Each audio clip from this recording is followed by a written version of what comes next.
হবিগঞ্জের নবীগঞ্জ, বাহুবল ও মাধবপুর উপজেলার বিস্তীর্ণ মাঠ জুড়ে এখন দিগন্ত জোড়া সবুজের সমারোহ। শীতকালীন সবজি শিমের লতানো গাছ আর তার ফাঁকে ফুটে থাকা বেগুনি ফুল বাড়িয়েছে সৌন্দর্য।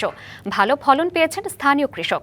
উৎপাদিত শিম জেলার চাহিদা মিটিয়ে যাচ্ছে দেশের নানা প্রান্তে। হবিগঞ্জে জেঁকে বসেছে শীত। ভোরের আলো ফুটতেই মাঠে শিম সংগ্রহে ব্যস্ত হয়ে পড়েছেন নারী পুরুষ। চারদিকে সবুজ, এ যেন শীতকালীন সবজি শিমের অফুরন্ত সাগর। অনুকূল আবহাওয়ায় হবিগঞ্জের নবীগঞ্জ, বাহুবল ও মাধবপুর উপজেলায় এবারও শিমের ফলন ভালো হয়েছে।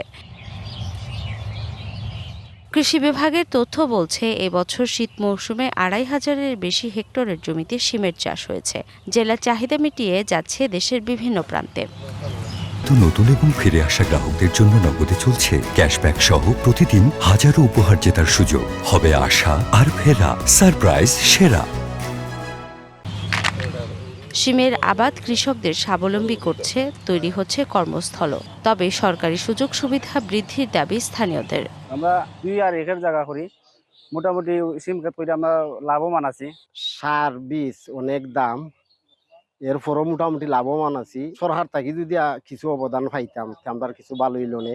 আমাদের এলাকার প্রত্যেকটা মানুষ এই সিম খাতের সাথে জড়িত।